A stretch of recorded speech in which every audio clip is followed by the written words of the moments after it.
தொழுது முடிச்சுட்டு அது சாப்பாடுடைய நேரமா இருக்கும். சாப்பாடுடைய வேலைகளை முடிச்சுட்டு என்ன செய்வாங்கன்னா திக்ருகள்ல இருப்பாங்க. குர்ஆன் ஓதிக்கிட்டு இருக்கணும், திக்ரு ஓதிக்கிட்டு இருக்கணும். யாராவது உடம்பு முடியாதவங்க கொஞ்சம் ரெஸ்ட் எடுப்பாங்க, உடம்பு முடியாதவங்க கொஞ்சம் படுத்திருப்பாங்க. சரி நம்மளும் படுத்துக்கலாம், ரெஸ்ட் எடுக்கலாம்னு சொல்லிட்டு ரெஸ்ட் அல்ல, முழுக்க முழுக்க முழுக்க எவ்வளவு இபாதத்தில் இருக்க முடியுமோ அவ்வளவு இபாதத்தில் இருக்க வேண்டிய ஒரு பொழுது அந்த அரஃபாவுடைய பொழுது. அப்ப நம்ம என்ன செய்யணும்னா அரஃபாவுடைய அந்த பகல் பொழுத ஓதிக்கிட்டு இருக்கலாம், திக்ரு செஞ்சுட்டு இருக்கலாம். நிறைய அமல்கள் உலமாக்கள் சொல்லி தராங்க. அதாவது 100 தடவை நம்ம வந்து ஒவ்வொரு திக்ருகளையும் ஓதணும். உதாரணத்துக்கு குல்யாஹுல் காஃபிரூன் சூரா 100 தடவை ஓதணும், குல்ஹுல்லாஹது சூரா 100 தடவை ஓதணும். அதே மாதிரி வந்து பாத்தீங்கன்னு சொன்னா சலவாத்துகளை லட்சக்கணக்கான தடவை ஓதணும், 3ஆம் கலிமா 100 தடவை ஓதணும், 4ஆம் கலிமா 100 தடவை ஓதணும். இப்படி என்ன திக்ருகள் அவுராதுகள் இருக்கிறதோ, என்னென்ன ஷரியத்துல நபிகள் நாயகம் ரசூலே கரீம் ஸல்லல்லாஹு அலைஹி வஸல்லம் அவர்கள் என்னென்ன அமல்களை நமக்கு சொல்லி கொடுத்திருக்கிறாங்களோ, எவ்வளவு அமல்களை அந்த பொழுதுல நீங்க செஞ்சாலும் அந்த அமல்கள் கம்மி தான். சரி, அப்படியே அமல்களை செஞ்சுக்கிட்டே இருப்போம். கடைசியாக நம்ம என்ன செய்யணும்னு சொன்னா அந்த சூரியன் மறைகின்ற அந்த பொழுது, அசருடைய நேரத்திலிருந்து மகரிபுடைய நேரம் வரை, குரூபு ஷம்ஸ் வரை நம்ம அந்த அரஃபாவுடைய மைதானத்தில் இருக்கிறோம்ல, அந்த சூரியன் மறைகின்ற அந்த நேரம் வரை நம்ம துவால ஈடுபடும். துவாக்கள் ஏற்றுக்கொள்ளப்படுகின்ற மிக முக்கியமான நேரம் அந்த அரஃபாவுடைய நாள்ல அந்த குரூபு ஷம்ஸுடைய நேரம். அதனால ஹாஜிகள்லாம் பார்த்தீங்கன்னா அங்க டென்ட்டுக்கு வெளியே, அங்க இருக்கிற மலை பகுதியில, அங்க இருக்கிற மரத்துக்கு கீழே எங்கெல்லாம் இடம் கிடைக்குதோ அந்த இடங்கள் எல்லாம் ஹாஜி என்ன செய்வாங்கன்னா எல்லாரும் நின்று துவா செஞ்சுட்டு இருப்பாங்க. டென்ட்டுக்கு வெளியே நின்று நம்ம என்ன செய்யணும், உளமாற அல்லாஹ்கிட்ட வந்து நம்முடைய தேவைகளை நம்ம கேட்கணும். துவா ஏற்றுக்கொள்ளப்படுகின்ற மிக முக்கியமான நேரம் அந்த அரஃபாவுடைய நேரம். எந்த அளவுக்கு ஹதீசுகள்ல சொல்லப்படுதுன்னா, அரஃபாவுடைய நேரத்துல அல்லாஹு தாலா ஹாஜிகளுடைய பாவங்களை எல்லாம் மன்னிப்பான், அவர்களுடைய துவாக்களை எல்லாம் அல்லாஹு தாலா ஏற்றுக்கொள்வான்.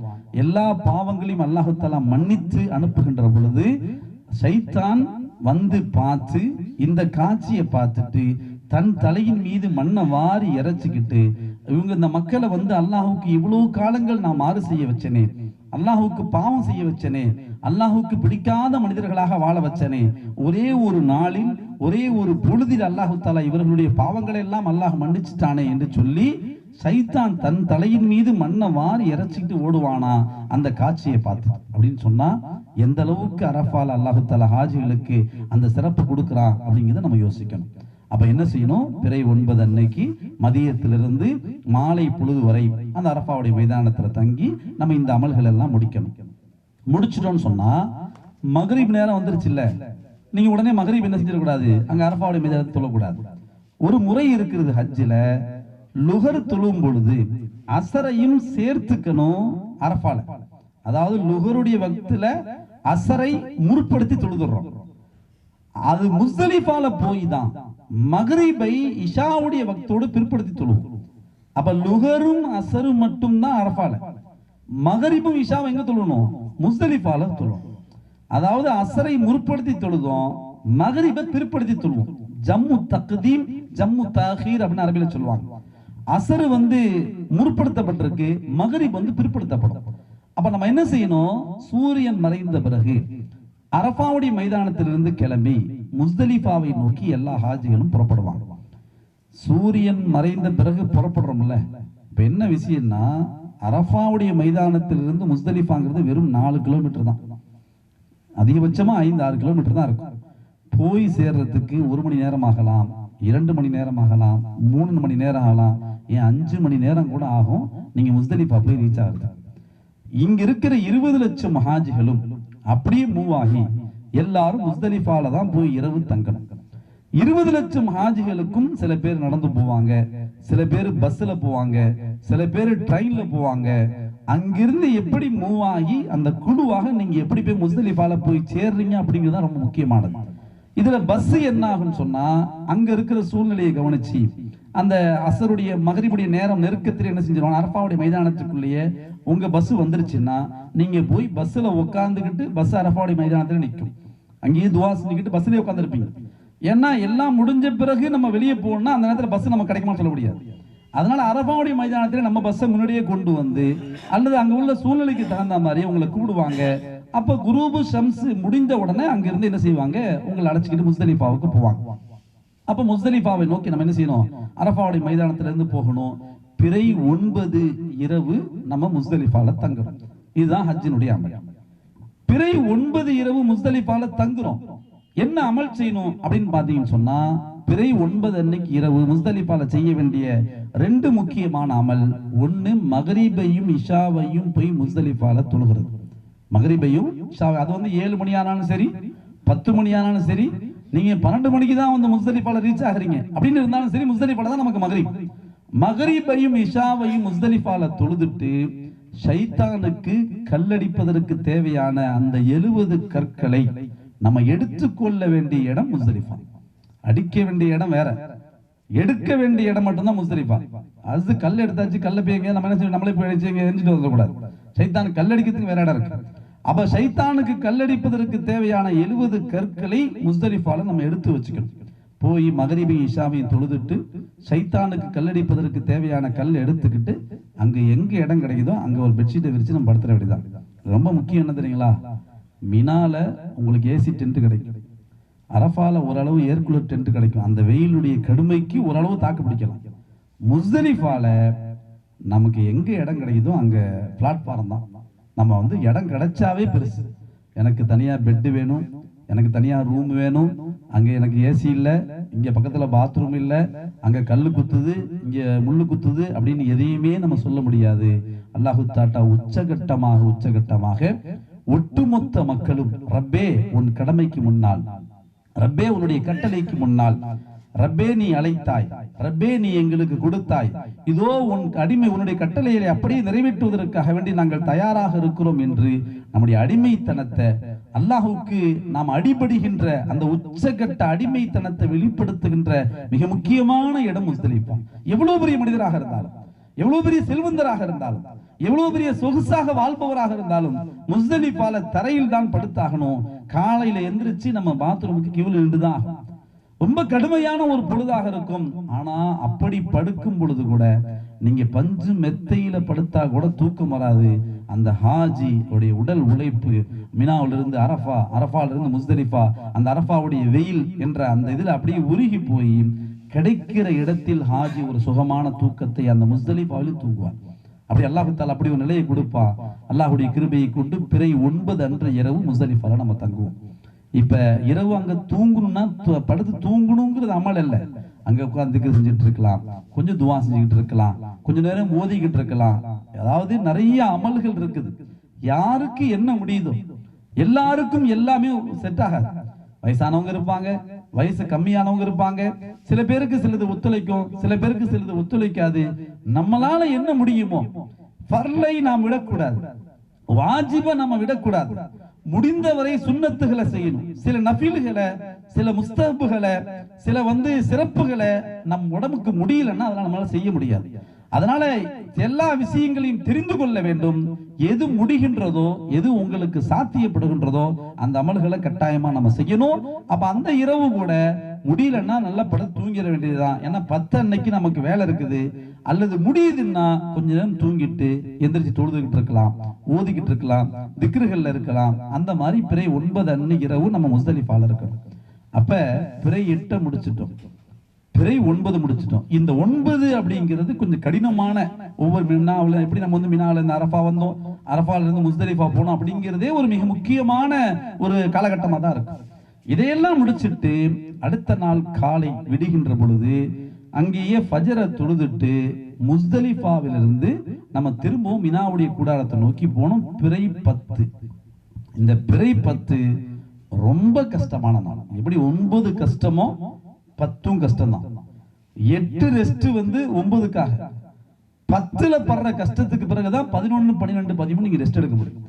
இந்த பிறை 10 என்னன்னா முஸ்தலிஃபால இருந்து புறப்பட்டு, இப்ப 2 விதமான ஆப்ஷன் கொடுப்பாங்க உங்களுக்கு. முஸ்தலிஃபால இருந்து புறப்பட்டு 10 அன்னைக்கு 4 அமல்களை செய்யும். இந்த 4 அமல்கள்ல முதல் அமல் பெரிய ஷைத்தானுக்கு மட்டும் போய் 7 கல் அடிச்சுட்டு வரும். இப்ப முஸ்தலிஃபால இருந்து புறப்பட்டு நேரா ஜம்ராத் அப்படி சொல்லுவாங்க, ஜம்ராத்துக்கு போய் ஷைத்தானுக்கு கல்லடிக்க போறோமா, அல்லது மினாவுடைய கூடாரத்துக்கு போய் இந்த பேக் எல்லாம் வச்சுட்டு கொஞ்சம் அப்படியே சரியாயிட்டு கொஞ்சம் ரீஃப்ரெஷ் ஆயிட்டு அப்புறம் நம்ம மினாவில இருந்து ஜமராத்துக்கு போறோமா அப்படிங்கறத நம்ம அங்கதான் முடிவு பண்ண முடியும். அங்க அப்படியே நீங்க முஸ்தலிஃபால இருந்து புறப்படும் போதே ரெண்டா பிரிப்பான். மினா இப்படி போவோம்மா, ஜமராத் இப்படி போவோம்மா. அங்க இருக்கிற சூழ்நிலை, அங்க இருக்கிற வெயில், உங்களுடைய மனநிலை, இதையெல்லாம் புரிஞ்சுக்கிட்டு கூட இருக்கிற அமீர் சொல்லுவாங்க, நம்ம முதல்ல கல்லடிக்க போயிடலாம், இல்ல அங்க சரியா இல்ல, வெயிலா இருக்கு, கூட்டமா இருக்கு, சரியா வரல, மினாவுக்கு போயிட்டு அப்புறம் வந்து என்ன செய்யலாம், ஜமராத் கல்லடிக்க போறது செய்யணும். எப்படி செய்ய போறோங்கிறது அங்கதான் முடிவு பண்ணுவாங்க. அது தப்பு இல்ல. மினாவுடைய கூடாரத்துக்கு போயிட்டு ஃப்ரெஷ் ஆயிட்டு போறதும் தப்பு கிடையாது. நேரா ஜமராத்துக்கு போய் கல்லடிக்கிறதும் தப்பு கிடையாது. ரெண்டா வந்து ரூட்டை பிரிப்பான். இந்த இடத்துல தான், இந்த பிறை 10 அன்னைக்கு தான் உங்களை வழிநடத்துகின்ற கைடு கூட திணறி போயிடுவார். வழி நடத்த முடியாது. அதாவது அவங்களுடைய சக்திக்கு மீறி அங்க வேலை இருக்கு. இப்ப நீங்க ஒரு 50 பேர் இருக்கிறீங்க, 50 பேர்ல 40 பேர் ஓகே, ஒரு 10 பேர், ஒரு 2 பேர், 4 பேர் ரொம்ப முடியாதவங்க இருப்பாங்க. அவ்வளவா அவங்களுக்கு விளக்கம் இல்லாதவங்களா இருப்பாங்க. இப்ப அவங்கள கேர் பண்றதா, அவங்கள கையில பிடிச்சுக்கிறதா, இந்த 40 பேரை பாக்குறதா அப்படிங்கிற மாதிரி ஒரு டாஸ்கானதெல்லாம் அங்க இருக்கிற அமீர்களுக்கு அந்த நேரத்துல தான் வரும். இந்த பிறை 10 அன்னைக்கு ரொம்ப முக்கியமா என்ன செய்யணும்னா, இங்க மினாவுடைய கூட முஸ்தலிஃபால இருந்து புறப்படும் போது வயசானவங்க, கொஞ்சம் விளக்கம் இல்லாதவங்க, பெண்களை நம்ம கட்டாயமாக பக்கத்துல வச்சுக்கணும். இந்த இடத்துல விட்டுட்டோம்னு சொன்னா அவங்க திருப்பி வந்து அவங்க சேர்ந்து அவங்கள பிடிக்கிறது ரொம்ப கஷ்டமா போயிடும். ஏன்னா அங்கதான் ரொம்ப அவங்க வந்து உடல்ல இருக்கிற சக்தெல்லாம் போயிடும். நடக்கணும் நடக்கணும் நடக்கணும் நடக்கணும். என்ன செய்வான்னா, அந்த கூட்டங்களை சமாளிக்கிறதுக்காக வேண்டி இப்படி இங்க போனா சைத்தானுக்கு நீ கல் அடிச்சிடலாம், இங்கிருந்து உங்களை திருப்பி வந்து வண்ணாரப்பேட்டைக்கு அனுப்பி திருப்பி இங்க வர சொல்லுவாங்க. இந்த பேரிகேட்டை கிராஸ் பண்ணா சைத்தான் கல் அடிக்கிறது. ஆனா அப்படி அடிக்க கூடாது. நீங்க திரும்ப போயிட்டு பெரிய மேட்டுக்கு போயிட்டு திரும்பி வாங்க. அப்படித்தான் வந்தாகணும், வேற வழி இல்லை. அப்படி வரல, இப்படி போயிடலாம் யாராவது நம்ம பரவாயில்லையா அங்க பாத்துட்டு இருக்கான், இப்படி எடுத்துட்டு ஓடிடுவோம் சார். அப்படி ஓடக்கூடாது. அது ஒருத்தவங்க ஓடனா 4 பேர் கீழே விழுவாங்க. அப்படி நிறைய சம்பவங்கள் நடந்திருக்குது, விபத்துகள் நடந்திருக்குது. அவ என்ன சொல்றானோ, அங்க இருக்கிற போலீஸை மீறி, அங்க இருக்கிற காவலாளிகளை மீறி நீங்களாக எந்த விஷயங்களையும் சட்டத்தை நம்ம கையில் எடுக்கக்கூடாது. ஏன்னு சொன்னா அது நமக்கு இலகுவாக முடிந்து விடலாம், இன்னொருத்தவங்களுக்கு அது கஷ்டமா முடிஞ்சிடும். ஹஜ்ஜை பொறுத்த அளவுல ஒரு விஷயத்தை செய்வது என்பது முஸ்தஹப், ஒரு விஷயத்தை செய்வது சுன்னத், ஒரு அமலை செய்வது சிறப்பு. ஆனா அப்படி செய்யும் பொழுது அடுத்த ஒரு கஷ்டம் ஏற்பட்டு தான் செய்யணும்னா அது ஹராம். யாருக்கும் நம்ம கஷ்டப்படக்கூடாது, நம்மால யாரும் பாதிக்கப்படக்கூடாது, நம்மால யாருக்கும் கஷ்டப்படக்கூடாது. கஷ்டம் இல்லாமல் நம்முடைய அமலையும் முடிக்கணும். அப்ப இங்க பக்கத்துல தெரியும் நம்முடைய கூடாரம், மினாவுடைய கூடாரமே உங்களுக்கு பாத்தீங்கன்னா இங்க பக்கத்துல தெரியும். இப்படி போனா நம்ம போயிடலாம், இந்த தெரியுதே கூடாரம் தெரியுதே, ஆனா அங்க போக சொல்றானே, அங்க போயிட்டு தான் திரும்ப நீங்க இங்க வந்தாகணும். இதுதான் அவங்க போடுற சட்டம். வேற வழி இல்லாம சில நேரங்கள்ல நம்ம அதை செஞ்சுதான் ஆகணும். அப்ப பிறை 10 அன்னைக்கு காலையில பெரிய ஷைத்தானுக்கு மட்டும் 7 கல் அடிக்கணும். இது பிறை 10 அன்னைக்கு செய்ய வேண்டிய 4 அமல்கள்ல ஒரு அமல். 2வது குர்பானி கொடுக்கணும். 3வது மொட்டை அடித்து எஹராமை களையணும். 4வது தவாஃபு ஜியாரா செய்யணும். இந்த 4ம் பிறை 10 அன்னைக்கு செய்ய வேண்டிய அமல். அப்ப பெரிய ஷைத்தானுக்கு போய் நீங்க கல் அடிச்சுட்டு வரீங்க, இதுவே ஒரு பெரிய நடை தூரம் உள்ள ஒரு அமல். நடந்து செஞ்சு முடிச்சுட்டு நீங்க மினாவுடைய கூடாரத்துக்கு வருவீங்க. நீங்க கல்லடிச்சு முடிச்சுட்டு வந்து மினாவுடைய கூடாரத்தில் இருக்கும் பொழுது உங்களுடைய பொறுப்புதாரிகள் உங்களுக்காக உங்க பெயர்ல குர்பானி கொடுக்கறதுக்காக வேண்டி குர்பானி கொடுக்குற ஸ்பாட்டுக்கே போய் குர்பானி கொடுக்குற வேலைகளை செய்வாங்க. குர்பானி கொடுத்தாச்சு, உங்க பெயர்ல குர்பானி கொடுத்தாச்சு அப்படிங்கிற தகவலை உங்களுடைய மினாவுடைய கூடாரத்துக்கு கொடுப்பாங்க. அப்ப குர்பானி ஒவ்வொரு அமலும் ஒரு அமலை செஞ்ச பிறகுதான் செய்யணும். நேரா குர்பானி கொடுக்க போக கூடாது. பெரிய ஷைத்தானுக்கு கல்லடித்த பிறகுதான் குர்பானி கொடுக்கணும். குர்பானி கொடுத்த பிறகுதான் மொட்டை அடித்து எஹராம களையணும். குர்பானி கொடுக்கிறதுக்கு முன்னாடி நேரா மொட்டை அடிச்சு எஹராம் களைஞ்சிடக்கூடாது. குர்பானி கொடுத்துட்டாங்க என்ற தகவல் வந்த பிறகு மொட்டை அடித்து எஹராமை களைந்து நம்ம நார்மல் ட்ரெஸ்ஸுக்கு வருவோம். எப்ப குர்பானி கொடுத்த பிறகு. எப்ப கட்டின எஹராம் இது? பிறை 7 அன்னைக்கு இந்த எஹராம நம்ம கட்டியிருப்போம். 7 அன்னைக்கு கட்டிய எஹராம், அதே எஹராமோடு 7 இரவு 8 இரவு 9 இரவு 10 இரவு கூட வந்துடும் கிட்டத்தட்ட. அப்பதான் நம்ம அந்த எஹராம கலட்ட முடியும்.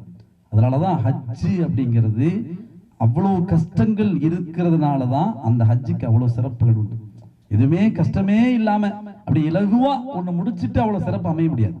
எந்த அளவுக்கு கஷ்டம் நமக்கு வருகிறதோ, சிரமம் வருகிறதோ, உடல்ல நம்ம சிரமங்களோடு உடல் உழைப்பு ஏற்படுதோ, அந்த அமலுக்கு தான் அல்லாஹு தாலா அந்த சிறப்புகளை தர்றான். அப்ப குர்பானி கொடுக்கப்பட்டு விட்டது என்று தெரிந்த பிறகு மொட்டை அடிச்சு எஹராம களைஞ்சு நார்மல் ட்ரெஸ்ஸுக்கு வந்துருவோம். அப்ப பெரிய ஷைத்தானுக்கு பிறை 10 அன்னைக்கு கல்லடிச்சோம், குர்பானி கொடுத்தோம், மொட்டை அடித்து எஹராம களைஞ்சோம். தவாஃபு ஜியாரா என்று சொல்லப்படுகின்ற ஹஜ்ஜினுடைய ஃபர்லுகளில் மிக முக்கியமான ஃபர்லு அந்த தவாஃபு ஜியாராவை 4ஆவதாக செய்யணும். அந்த பிறை 10 அன்னைக்கு செய்ய வேண்டிய 4 அமல்கள்ல பிறை 10 அன்னைக்கும் அந்த தவாஃபு ஜியாராவை செய்யலாம், அல்லது பிறை 11 செய்யலாம். 2 குரூப்பா பிரிஞ்சு போவாங்க. ஏன்னா பிறை 10 அன்னைக்கு எல்லாரும் போய் தவாஃபு ஜியாரா செய்யணும்னா கஷ்டங்கிறதுனால பிறை 11 அன்று செய்யறதுக்கும் அனுமதி இருக்குது. அதனால 10 11 எப்ப நம்ம போய் தவாஃபு ஜியாரா செய்ய போறோம் அப்படிங்கறத அங்க உள்ள சூழ்நிலைக்கு தகுந்த மாதிரி அமீர் உங்களுக்கு சொல்லுவாங்க. இந்த தவாஃபு ஜியாரா செய்ய போறோம் பாருங்க, தவாஃபு ஜியாரா செய்யறது ஈஸி தான். நீங்க தவாஃபு ஜியாரா செய்யறதுக்காக நீங்க மினால இருந்து காபாவுக்கு போயிட்டு வர்றதுதான் கஷ்டம். எப்படி போறது? மொத்த டிரான்ஸ்போர்ட்டும் வந்து எல்லாமே ஸ்டாப்பா இருக்கும், எந்த டிரான்ஸ்போர்ட்டுமே இருக்காது. நீங்க இருக்கிற மினாவுடைய கூடாரத்திலிருந்து நீங்க இருக்கிற இடத்திலிருந்து ஹரமுக்கு டிரான்ஸ்போர்ட் கிடையாது.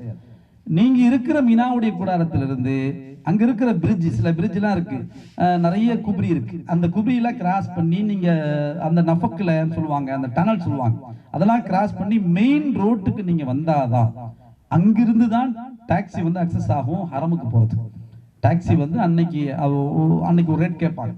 அப்போ அந்த டாக்ஸி பிடிச்சிதான் 4 பேர் 5 பேர் அல்லது ஒரு குழு 10 பேர் 20 பேர் எல்லாம் சேர்ந்து போய் என்ன செய்யணும், டாக்ஸி பிடிச்சி இங்க இருந்து நீங்க ஹரம் ஷரீஃபுக்கு போகணும்.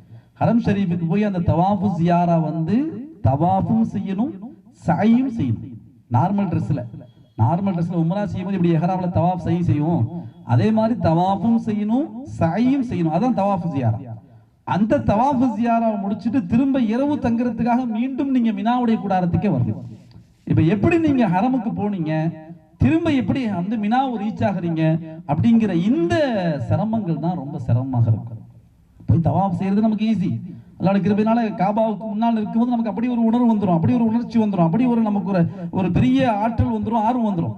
ஆனால் இந்த போயிட்டு வர டிராவல் தான் ரொம்ப சிரமமாக இருக்கும். மீண்டும் நடந்து சில இடங்கள்ல நம்ம டிராவல் பண்ணி தான் நம்ம என்ன செய்யணும், திரும்ப மினாவுடைய கூடாரத்திலே வந்து இரவு நீங்க தங்கணும், பிறை 10 அன்று இரவு.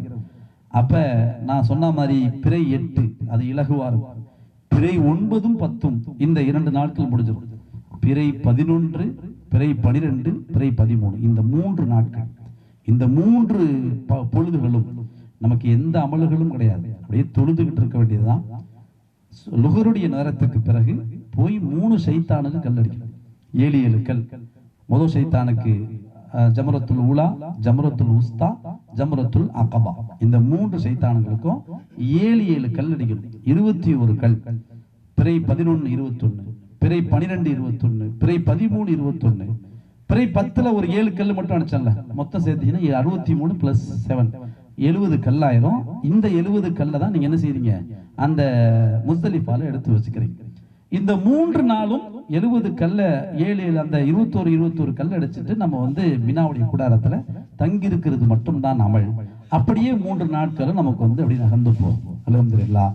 அப்ப பிறை 8 பிறை 9 பிறை 10 11 12 13 அப்படி நம்ம பிரிச்சுக்க வேண்டியதுதான். பிறை 8 தனியா பிரிச்சுக்கணும், பிறை 11 12 13 தனியா பிரிச்சுக்கணும். 9 10 ரொம்ப முக்கியமான நாட்களாக அதுக்கு தயாரிப்பாக தெளிவாக நம்ம ஓத வேண்டியது செய்ய வேண்டிய அமல்களை தனியாக பிரிச்சு வச்சுக்கணும். அந்தந்த நாள் பிறை 7 அன்னைக்கே 8 பத்தி சொல்லுவாங்க.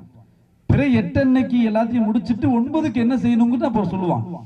பிறை 9ல வச்சு பிறை 10ல நம்ம என்ன செய்யணும் சொல்லுவாங்க. அப்பப்ப அதை கேட்டு இதுல நான் வந்து ரொம்ப உள்ள போய் இன்னும் உங்களை குழப்புற மாதிரி நிறைய விஷயங்கள் எல்லாம் நான் சொல்லல. இதுதான் அடிப்படை, இதுதான் அசல், இதுதான் ஃபர்லு, முக்கியமான அமல்கள். இதை நாம் ஞாபகம் வைத்துக் கொண்டு முழுமையாக முடித்தாலே அல்லாஹ்வுடைய கிருபையை கொண்டு ஹஜ் நமக்கு மிக சிறப்பாக நடைபெறும். அதற்கடுத்து நமக்கு வந்து தவாஃபுல் விதா என்ற தவாஃபுகள் இருக்கிறது. அதற்கு அடுத்தடுத்த சின்ன சின்ன முஸ்தஹபான அமல்கள் இருக்கிறது. அந்தந்த அமல்களை எல்லாம் அங்கு இருக்கிற உலமாக்கள் உங்களுக்கு தெளிவான வழிகாட்டுதலை தருவார்கள். கண்ணியமான ஹாஜிமார்களே, ஹாஜியாக்களே, எனவே அல்லாஹ் சுப்ஹானஹு தஆலா பொறுமையோடும் விட்டு கொடுக்கின்ற அந்த நிலையோடும் எல்லோருக்கும் உதவி செய்ய வேண்டும் என்ற அந்த எண்ணத்தோடும் நாம் அந்த ஹஜ்ஜினுடைய கடமையை நிறைவேற்றுகின்ற பொழுது அன்று பிறந்த பாலகனை போன்று வருகின்ற அந்த பெரும் நசீபை அல்லாஹு தாலா நம்ம எல்லோருக்கும் ஏற்படுத்துவான். அல்லாஹு தாலா ஹஜ்ஜு மப்ரூராக ஹஜ்ஜு மக்பூலாக அல்லாஹு தாலா வந்திருக்கிற அத்தனை ஹாஜியுடைய ஹஜ்ஜை அல்லாஹ் ஆக்கிய புரிவானாக. இந்த வருடம் ஹஜ்ஜு செய்ய முடியாமல் ஹஜ்ஜு செய்வதற்காக வேண்டி தங்களுடைய பொருளாதாரத்தை செலுத்தி அதற்காக முழு ஏற்பாடோடு இருந்த மக்களுக்கு இன்ஷா அல்லாஹ் அடுத்த வருடங்கள் எந்த விதமான தடைகளும் இன்றி அவர்களும் ஹஜ்ஜு செய்கின்ற நல்ல நசீபை அல்லாஹு தாலா ஏற்படுத்தி தருவானாக. அதுவரை அல்லாஹு தாலா அவர்களுக்கு பொறுமையையும் அல்லாஹு தாலா நீண்ட ஆயுளையும் தந்தல் புரிய வேண்டும் என்று நாம் எல்லோரும் துவா செய்து கொள்வோம். ஹாஜிகள் சிறுகிறீர்கள் வரக்கூடிய அடுத்த வருஷ ஹாஜிகளுக்காக வேண்டும் இன்ஷா அல்லாஹ் எல்லா குடும்ப மக்களுக்காகவும் இன்ஷா அல்லாஹ் துவா செய்து விட்டு வாருங்கள். அல்லாஹ் சுப்ஹானஹு வ தஆலா எல்லா அமல்களையும் அதில் குறைகள் இருந்தாலும் தவறுகள் இருந்தாலும் அல்லாஹு தாலா ஏற்று அருள் புரிவானாக. ஆமீன் ஆமீன். வாஹிர் தவானா அல்ஹம்துலில்லாஹி ரப்பில் ஆலமீன். அஸ்ஸலாமு அலைக்கும் வரஹ்மத்துல்லாஹி.